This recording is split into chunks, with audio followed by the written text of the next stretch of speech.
Hello everyone, welcome back to another video of what I watched this month. This month being March. Now, I know we're in the middle of April, but I had to take care of some things that were out of my control with some really exciting videos that I'm actually working on, but that means that the March video got pushed back a little bit. I'm so sorry. You probably don't care that much. Let's move on. Before we start, I want to let you guys know that I made a playlist with all of the videos in this series. So far, this is my third video, of course, because I started in January, but I will keep updating the playlist every month with all of the videos of what I watch each month. All right, without further ado, let's start with March. It was packed with a lot. Alright, March was packed with movies, so let's get started. The first one that I watched was a movie that a lot of people were talking about, and it's The Trial of the Chicago 7. Okay, honestly, it was okay. I was entertained for the most part, but I thought that it just wasn't a very memorable movie. To be honest, when I was looking at the list of everything that I watched to make this video, I was like, wait, I watched this movie. I totally forgot. It's a very long movie, but the good thing is that it's pretty fast-paced, so it has that going for it. But I thought that it was kind of cheesy. There wasn't a lot of truly emotional moments that I thought were sincere in a way. I don't know. I just thought that this movie needed some moments to breathe, and to me, it just kind of lacked emotion and heart. Then I watched an anime movie called Ride Your Wave, directed by Masaki Yuasa. It's the first movie that I ever watched from him, and you will see that this month I watched some other films by him because I really liked this one a lot. Ride Your Wave is a super sweet movie. It deals with grief and loss, which obviously are not uplifting or positive themes, but this movie manages to keep a pretty positive tone. It was honestly a joy to watch. I really enjoyed the colors, the animation style, and of course, the music. I really liked the music in this movie. I had the song stuck in my head all day after I watched it. And like I said, it was just a lot of fun to watch. So I decided to watch a couple more movies by Masaki Yuasa. The next one being The Night is Short, Walk on Girl. Now, this one is probably my favorite that I watched from him, and it's honestly one of my favorite anime movies that I've ever seen. It was hilarious, super entertaining. It was also one of the most ridiculous and absurd and bizarre movies that I've ever seen. It's about a girl who prides herself on being a huge drinker and then goes on to have the most weird and long night of her life. I love the animation. It was kind of like a weird dream in a way because it just takes you to so many different places. It was just an animation style that was so original. I also really love the music in this one as well. Somehow I just can't find the soundtrack anywhere and I just want to listen to it. Yeah, this is definitely a must watch. After that, I watched another one of his films called Blue Over the Wall. With this one, he just continued to surprise me because so far all of the films I've seen from him are super different one from the other. This one is a lot more childish, whereas The Night is Short, Walk on Girl was a lot more adult, but this one is way more fun for even kids to watch. It reminded me a lot of Ponyo. It's about these kids who have a band and they find this mermaid, and the mermaid joins the band. But people from the town hate mermaids because they think they're evil. I also love the animation. It was super colorful, and I love the music as well. Of course, in this movie they have a band, so the music must be a really big part of the movie, and it was. It was really good as well. This movie was magical, goofy, and just delightful. I really enjoyed it. Okay, so to finish with the anime movies that I watched this month, I also watched August Inn. It's a movie about this little girl who lost her parents tragically, and she goes on to live with her grandma at her inn where she becomes a junior innkeeper. This movie, much like Ride Your Wave, deals with grief and loss, but it does so in a way that is not sad at all. It's actually super sweet and wholesome. This movie was a lot of fun to watch. It was heartbreaking at some points, but at the same time, it was heartwarming. The animation was adorable and super colorful. I really liked all the characters as well. They all seemed to have a lot of layers and a lot of likable qualities. Overall, it was a very enjoyable movie. Then I watched a Netflix movie called Moxie. Moxie is about a girl in high school who starts to learn about feminism. She actually starts a feminism club anonymously at her school where they try to fight the injustices that go around in their school. I was really happy that a movie like this got made, and I was actually very excited to watch it, but to be completely honest, I was left disappointed with it. I thought that Vivian as the main character was a bad choice. I thought Lucy, who was a secondary character, was a lot more entertaining, and even though we didn't see it, I thought that she had a lot more layers to her. The thing with Lucy is that at first they showed a lot of her in the first half of the movie, but then somehow she just kind of faded into the background.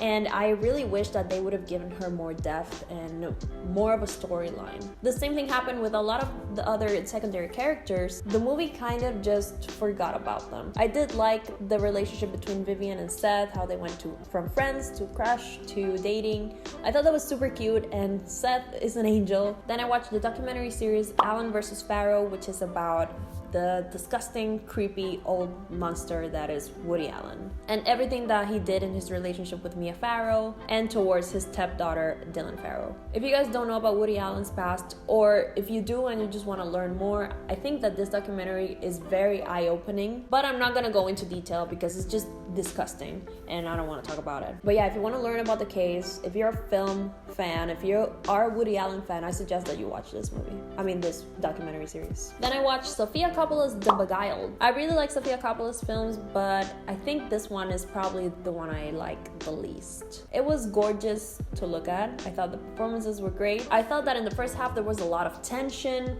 and it was great, but after that the tension really dropped and the ending didn't match the rest of the movie at all. Obviously, I'm not gonna spoil the ending, but I do think that the stakes weren't really that high. I was just honestly kind of bored with it. Then I watched one of my absolute favorite movies from when I was a kid, and it's High School Musical. Picture this: Monika, 12 years old, owner of all the CDs, several posters, knows all the dances, all of the songs, all of the trivia, knows the dialogue by heart, even in English when she doesn't really speak English that well.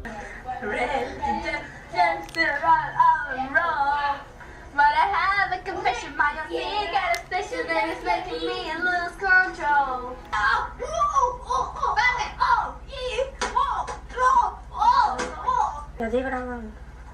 Esas son las mejores galletas que he probado en mi vida. ¿Me puedes hacer más?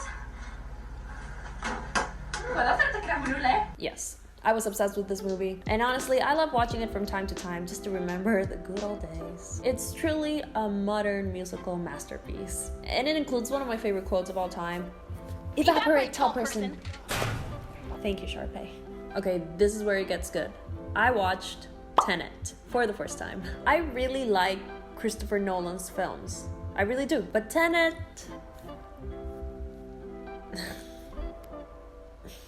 I like when movies are complicated and you have to really dig into the movie and you have to really think about it and you're left wondering about things that happen in the movie. So you rush home from the movie theater when you're done watching it and you Google and you search for YouTube theory videos. I think that's a really fun part of watching movies, but I don't like it that much when it's the whole movie that you have to do that for. I don't really like that you have to watch this movie a second time or a third time to kind of really get everything that's happening. I don't think Tenet is a bad movie. I think that when you watch it again and you really get everything that's going on, then I will probably enjoy it. But honestly, I don't really have the desire to watch it a second time right after I watched it for the first time. I'll probably watch it a second time in months or years, you know? Also, I'm really glad that I watched it with subtitles. I watch everything with subtitles because I truly couldn't understand some of the things that they were saying, so I'm glad I have subtitles on. But yeah, if you have a different opinion, if you like Tenet, please let me know in the comments why you liked it, your opinion on it. Maybe I do need to watch it a second time. I do have to give it a shot and watch it again. Or if you agreed with me and you didn't like it, let me know as well why you didn't or why you did. Okay, so after Tenet, I watched a movie that I was very excited to watch last year, but I just never got around to watching it, and it's Sonic the Hedgehog. I love Sonic. My favorite game from when I was a kid was Sonic Adventure 2.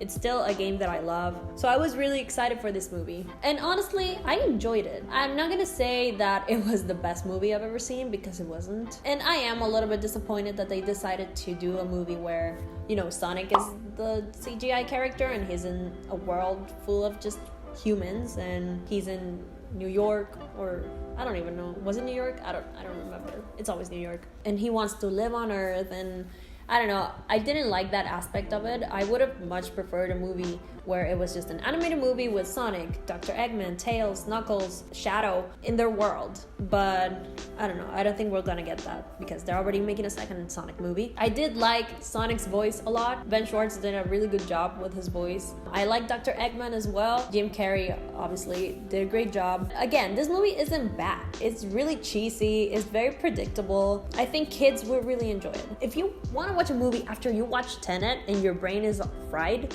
then you can go ahead and watch Sonic the Hedgehog. Okay, then I started a journey of Harry Potter. All of the Harry Potter movies in 1 week, and it was awesome. I grew up watching the Harry Potter movies, and honestly, I don't think I had watched them all in order again until now. This way I could really see the difference in all the movies, in their directing, in how much darker they all got. I'm not gonna talk about each movie individually, but I do want to give a shout out to number 3, 5, 7, part 2, and 4. Yeah, those are my favorites. What is your favorite Harry Potter movie? Then I finished the month with a little bit of happiness. No, not a little bit, a lot. With the epitome of happiness, and that is Mamma Mia. And Mamma Mia, here we go again. There is nothing in this world that cannot be cured by Mamma Mia. That movie will get rid of everything that is bad in your life. It will get rid of your taxes, of your bad grades, of your acne. Your crops will flourish. You will learn how to bake. Everything. It will fix your life. I just love how unapologetically ridiculous those movies are. The music is super fun. Wardrobe, the setting, Greece is so beautiful. In Mamma Mia, here we go again. A lot of the things don't make sense. That movie just does not make sense. There's a random appearance by Cher, and it's all fabulous. The dancing queen sequences in both movies are masterpieces and will fix all of your problems. Okay, so that's everything that I watched in March. Let me know what you watched in March or lately, what you have watched lately. It's already the middle of April and I've watched so many movies, so look out for the April video pretty soon. Also, don't forget to check out the playlist of everything that I watch each month. I'm gonna keep updating it every month. Thank you so much for watching, and I'll see you guys on the next one.